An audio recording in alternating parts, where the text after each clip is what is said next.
Hello, my name is Eben Hargrave and this is The Know. Here are today's top stories. 2,000 feared missing after landslide in Papua New Guinea. At least 40 killed after an Israeli missile hit Rafah, and Rishi Sunak faces criticism for his national service plan. Keep watching to find out more.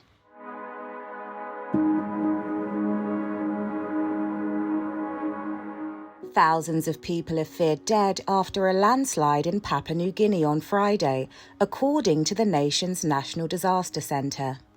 Approximately 3,800 people lived in the village in Enga province before the landslide wiped out the area. So far, only 5 bodies have been found in the rubble, with the United Nations estimating 670 people are still missing. Emergency services worked non-stop over the weekend, searching through up to 32 feet of rubble. However, the rescue efforts have been slow due to the lack of expert equipment being used in the operation. Chief of the International Organization for Migration to Papua New Guinea, Serhan Aktoprak, said in a statement, "Land is still sliding, rocks are falling, ground soil is cracking due to constant increased pressure, and groundwater is running. Thus, the area is posing an extreme risk for everyone.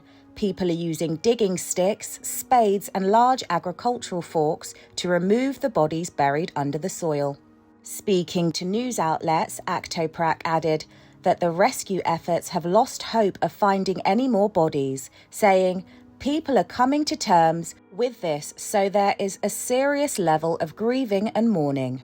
According to the IOM, a primary school, several small businesses, a guest house, and a petrol station are among the buildings buried under the dirt. The area impacted by the landslide is used for an area of refuge for those affected by tribal violence nearby. In February, 26 men were killed in an ambush and 8 more died in a clash between 2 rival groups on Saturday.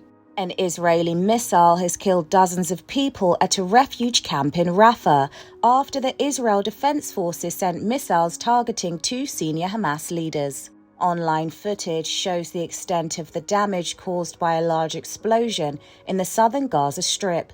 Eyewitnesses have described the Tal al-Sultan neighborhood as being burnt as a result of the fires. In a statement, the IDF confirmed they had eliminated Yassin Rabia and Khalid Nagar, 2 senior Hamas figures. However, Hamas-run authorities have added that 35 people were killed from the missiles, including women and children, with dozens more injured.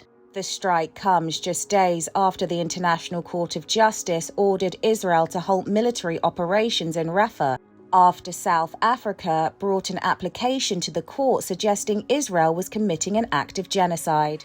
The court considered that, in conformity with its obligations under the Genocide Convention, Israel must immediately halt its military offensive and any other action in the Rafah governorate which may inflict on the Palestinian group in Gaza conditions of life that could bring about its physical destruction in whole or in part. Israel has, however, denied the allegations, ignoring calls to halt its operation. 3 weeks ago, Israel began an offensive in Rafah, where they believe Israeli hostages are being held. According to the United Nations, over 800,000 Palestinians have fled Rafah, with 36,000 being killed since the Hamas-led attack on Israel on October 7th. On Monday, Labour leader Keir Starmer was asked what he would say to Benjamin Netanyahu if he gets into power. Stop.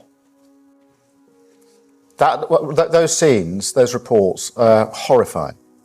And, what makes it worse is that this was a safe zone with women and children in it and families that already fled a number of times. It is horrifying to see that. I've been saying for some time that the Rafah offensive should not take place. And what you saw there was the consequences, the inevitable consequences of that offensive. It should not take place. And we should join with our allies to ensure that it doesn't take place. There needs to be a ceasefire. Prime Minister Rishi Sunak has unveiled a scheme that requires 18-year-olds to take part in a form of national service if his party wins the upcoming election. Under the plan, 18-year-olds will have the option to choose from community volunteering or military training, confirmed Home Secretary James Cleverly on Monday morning. He added, those who do not take part will face a non-criminal sanction. Labour have called the plan a desperate gimmick, with no viable funding after the Tories estimated the scheme could cost up to £2 billion, money which they claim would come from cracking down on tax evasion. All this spinning round and round, it's symbolic of the chaos and the instability. You've seen that again over the past few days, that the desperation of this national service policy, a sort of teenage dad's army, paid for, I kid you not, by cancelling Levelling Up funding and money from tax avoidance that we would use to invest in our NHS.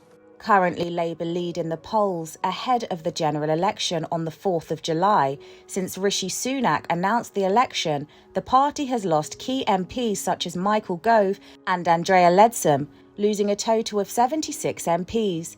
If the Tories remain in power, they estimate that the scheme would come into effect as late as 2029, with a test programme up and running by 2025. Thanks for watching The Know. Don't forget to like, comment and subscribe for more daily news updates.